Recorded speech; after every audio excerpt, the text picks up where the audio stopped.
wish I had some music. Though as I think this, I know that even with earphones, it would be dangerous. They could be right outside, and I'd be too busy jamming along to hear. Suddenly, as if I've conjured it, a sound, a sharp crack, shatters the silence. It's coming from the seaward side, and, pen in hand, I freeze. There's no way they could have gone up there without my hearing them.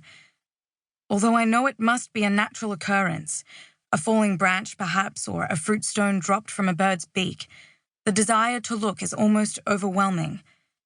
I take some time to hug my arms around my legs and rock myself calm, until I gradually manage to muffle my rasping breaths. What if I'm wrong? What if they are out there, taking up position, ready? I have my weapons out, my knife unsheathed, but in my heart I know there's no one there. Now that my breathing is back to normal, I will get back to describing the cave. Just to the right and out of sight of the entrance is an area a little above my height, but without much room for movement. Beyond this is a wider area with a sandy floor, too low for me to stand. Sitting cross-legged, I can quite comfortably unpack and arrange my supplies, but I can't find any way of lying down, and getting up from this position is quite difficult. How am I going to sleep?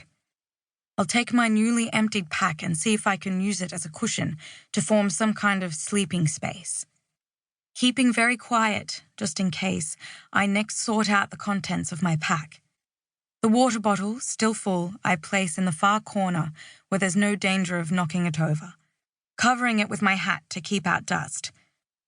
The small plastic specimen bags go in next, with their tangle of rubber bands, topped with the pack of much larger kitchen tidy bags I managed to scrounge this morning. They are weighted with the jagged rock I collected on the beach in case the time came to bash someone's head in, ensuring that it will be within easy reach when darkness comes.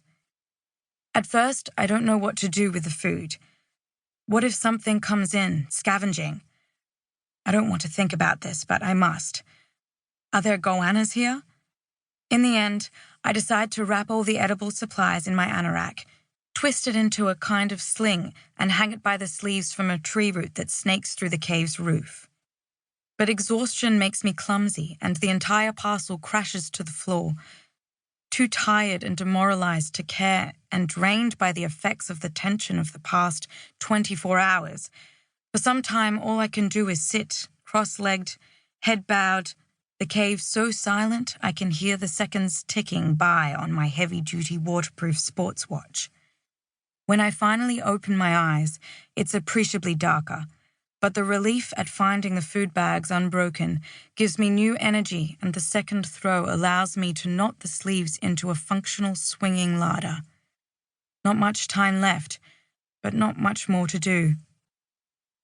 My rock hammer and torch I line up on a small rock platform near the back of the cave, making sure the hammer too is within easy reach. I empty my pockets of compass, waterproof matches, pencils and pens, and line them up on the floor.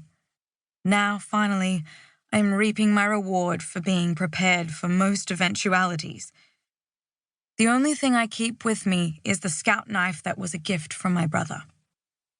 Then clothes. From inner pockets I extract socks, spare underwear, and handkerchiefs. In the backpack are a long Amnesty International t-shirt, a tiny red pouch containing a bright red emergency rain slicker, a gift from Catherine, and a spare hat. I'm still wearing the 2 t-shirts I had on when I left the cabin. The cave is not cold, and I suspect I am overdressed, but I have no energy left to go through the contortions that would be required for taking my clothes off. With the light fading fast, I fold all the unneeded clothes as flat as possible into the backpack and then squash it to form some semblance of a cushion.